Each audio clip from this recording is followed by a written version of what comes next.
Kanomi do Matin Libre TV do noe je do to me le yo fon gbegan ho le yo mi no yin le to nu to ho ta le ji mi na be sin mi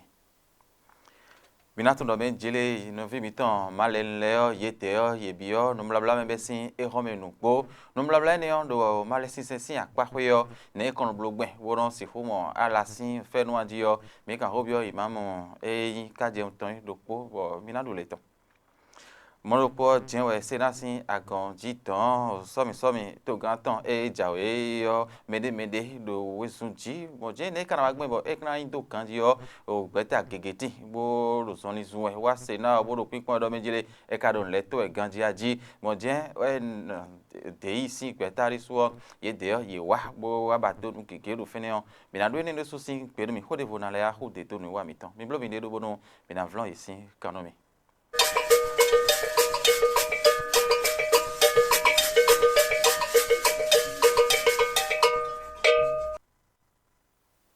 Zofin Closson si asan afoto no kwanton go e mi ko de gbe be yin asan kagbe asan e gbe yo no bla bla sin sen malen sin akpako yo e be me metile mi e be no bo sekpete malen ton teme yon e koro no mon koton wo mi kan ko bi yo o imamu Yusuf Ligali e yin o sekpete malen leton e lo kaje nwe bo ho ro teme yo mi na ro to gbe ni mi biomele yo mi na mo do jile 600 ans kaka wa igbadanu mi no nusia mi no kanu dunua anusia kana dunua akana sepo asituya en kai e fodo mo nukutu le duna blanu alotu le duna blanu afoto duna blanu ntewo anukutu na blanu makpon nuwe nu bo edna kpon mi tunde njando mo finele ajian do tele commandant ta fo itonde bo inondo ahunde le dade me no medu nu bibla me no zenu kuto ne da hone le na ko ya do sinu me on ena ko jujuro ena ko de akuno to bibawe o afoto eduna blanu fi ya khoyo no jel fi khoyo yamo fenu mauton yamo dok mauton yamo sisi mauton o zombo nuwa yin agbaza mi ton bioduna blanu mais kana planu yin do jele me duna yin musulman tan bon nous kiki aton le ko de mino blo adno blo tout possible bon blo programme to bon mosque de katwe to yo anu bon dans khole yo anu blo prière do meleme bon ni prière wala kuno ton et do on so de mino pas blo prière mais et no pas blo prière on ton et sien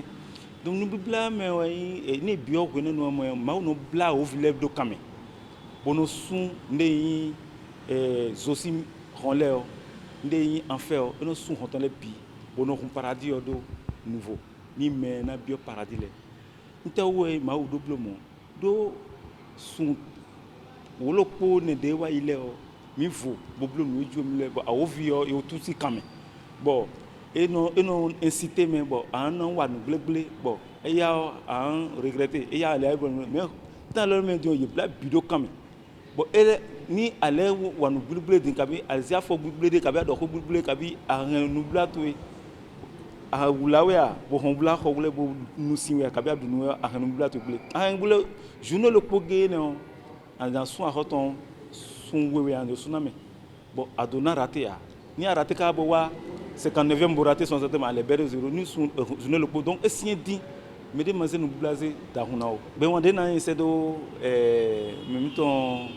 musulman la yonda jile ni blanu ni mawutu ni ma blanu ni boto tu alaja de kati to ni ma blanu enana mi suklea enana mi lea enana monu kwa na blanu pour que ma tono blanu ewo eye we nana mi fenu ede me ma wo jana mi ma wo ka tu me blanu do asi blanu tu edi bodaje blanu bo bi ko me di meti ofina me ma wo ofina bo mo me andu to ganji boko ko to adawdan bam banatan na je ganko hoye akatno jele ablanu donc ma blé vidéo an do da yimela jimle ma to blé ma blé de vidéo blé ari do gan wa ko amudo jile nde mi blo ko nyo ma wonde mel ko do alji woni ni blani fifa ni wondo mel ko to en fu no en acorde no podo soda bi podo whisky o andu ekwe do ma aussi 5 wiji do da waji jeme andi ko bona yo jawa do mawde su awaji yin wona awaji bodo bomina me ma tay ma na yoro ye bomina no pobo bodu ko bona dun do galo po me ele mi gosin o male sin akpakoyo mina bi yo anglais catholique asin akpakoyo ye te lo mo quaresme ye be home bosin ko no ayo hon me na ya misa san tan me na iwe me ton dede mna si huyi afin do nu kan e ko be nu mo koton o quaresme do anglais catholique asin ali no ni no mete we anglais vi do pro kadurando lo bo nu bla bla ye kana pa me bo nu na si hu so do da bo ikole ya klo no we ro to yo na si hu mo fe nu ton ya kan hobi yo ye we no anise nyavi e we no pe nu kunto wen ho do beta da ho so be to do inglés catholique asin ali no mi kan hobi e bo ho e mera ho e do yo na roto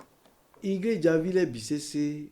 mama vodo mi daro mi ni leko wa alidagbe oji nura si pe nu lo iglesia sorote bonu mi me ko zepa boro ali fowo ji le bi leko akuru gan mi ni bi opo soke bonu mama ni so bo mi ton le soke mi nura si pe nu lo iglesia ro mi lo na levo tepon bona so we ke nozo mi ton le lo mo mi na tepon bona manu khanozo mina tekpon bona bikano yewe kikame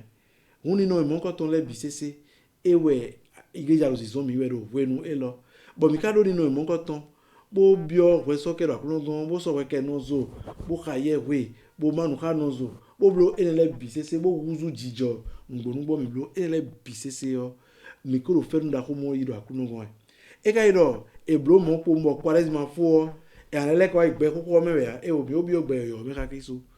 bona kporo kando ehongwe huni no me emi andoro quaresma si kwenu emi de lo nu plon emi de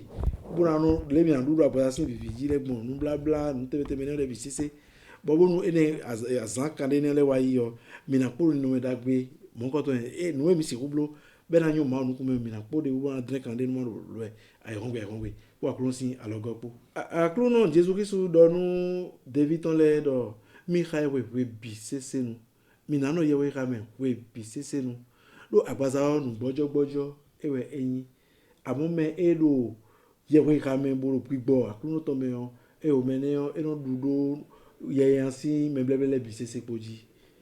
faites prier car la chair est faible et l'esprit est ardent l'esprit est fort un Jésus ko do mo ye we kai nu be anu blo po bisese nu zaza fon anakode ado azome gwe me ko ganya na ko anakode gbadanu analekode we chowo mlan ado versi se me anakode akara do awaji ye me lo mo analekode un ye we ka do kwenu de ya we bi se no e na do ko nu ma o meton e na do ko ka ma o e we ye we ka e we nu e adagbo me ye na do zu ma no ka chapele alo na do zu mo isen sakura ma do mi o ye we ka we ya we bi se we nu e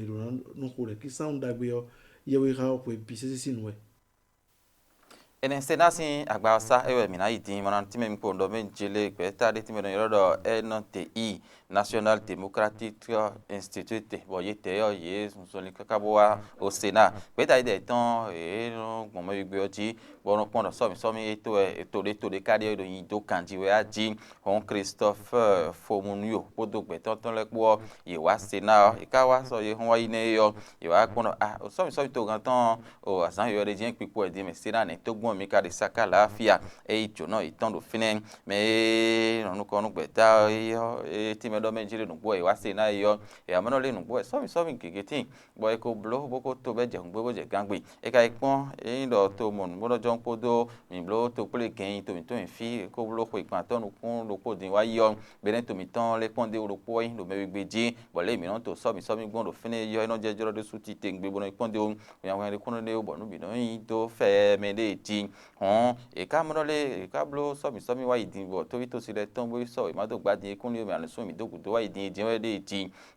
ne ka na le wa gbon ho to ro kha o ro po me ka na le bo to o so mi e to gan ton asun ro po yo e so ite mrole mi ni wa wona pon le ati to me ka yin do kan ji aji nu bo e kun no yin o me do e do to ho ro si an lim jin e bo e ka so mi do po ite yo ne le tin bo ro aje lo be ne to pon de wu le e yin gbon yo e we zon bo ite mrole na wa pon le nu bi ko do kanje kaje fidian e kun ko mon hodo nu de bu de tin on nu hodo nu de mamu kaka ye tin fifi ni ye be khle do menjele sena bene to ton sena we yin bo yin de ulopo bo tito me e so mi ton le yo e fon bo de u le e je khagbon de ti bo so mi na do ganji do fifa bo nu mi na do ganji yo e we nu e mi anu kunu e mi le bo mi do wa bene to mi to en fibran si huwa ko nu mo ko ton we nu hodo nu do po kun ka de tin bo mi ko mo kaka je fene ti o de ji on nu e ba we de podo nu e ba bene vile bi hui de po en do menjele so mi yo e ni to bonu nu bi hui ni to ganji bo nu fifa ni tin yo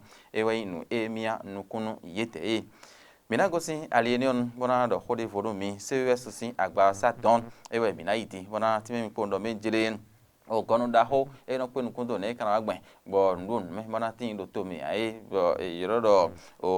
au commissariat à la prévention de la corruption et d'ailleurs yewa bo CES sin agondi finion yei o mena ho o corad gbagidi e itono yeton no we zon tambo e dia fo bo CES sin asikan die yo o mena ho e no inu do fine yo e ti me ho bo se sin ho na kom do o fangwe bo mina bon yele e wa fi zanzan au commissariat à la prévention de la corruption e wa fi zanzan e wa conseil économique et social wa pe me kan ro ko gbe fi yo bo mi ado ko do ndele u ne mi na wa gbon bo mi na wa so do pogbon ne mi na wa so do pogbon e sin nu e mi do un nu aton die mi ka do ko do de mi na wa so gbon bo nu e azo me ro poropo mi tonton o CES ton ya e au commissariat ton ya mi na don alo do bu bo ene nu e do no mensi kanta ya kabi e na wa so bo nu e nu to ko nu e yoro intérêt général nu e to nu kon e to ton indo tin nu bo mi do ko de u un e mi ado ko fo mi aze beta clean de rote meropo président CS ton et de meropo quand au commissariat ton reso au commissaire et de meropo bo me we ne le na wa so bo ko mi do teme de mi na wa so bon do alile ko bon mi time bo me we ne le na wa so bo no mi do mi na do enale wa so deji do no mi do teme ne le na se sin huena bona se do gan wele bo gan wele e do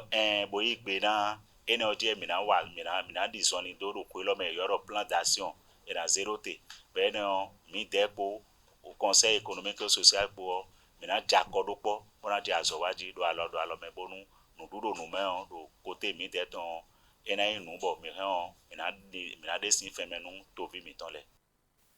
ene Etienne Badu e na monteme le to ezombo e hun kaka boyi CES yo e na monteme ene lebo ene on jiwe mi te na no te dollar nu wa mi ton fongwe ton ogbadan ni ton mi na kota wora ko ti e na tere mi beta e po mi po no bo wa so yo je vite au français gbe wa Jean-Marie o kedolu podo mi bi ko mi dogbe mi no mi dogbe no aja mi ton le ni isa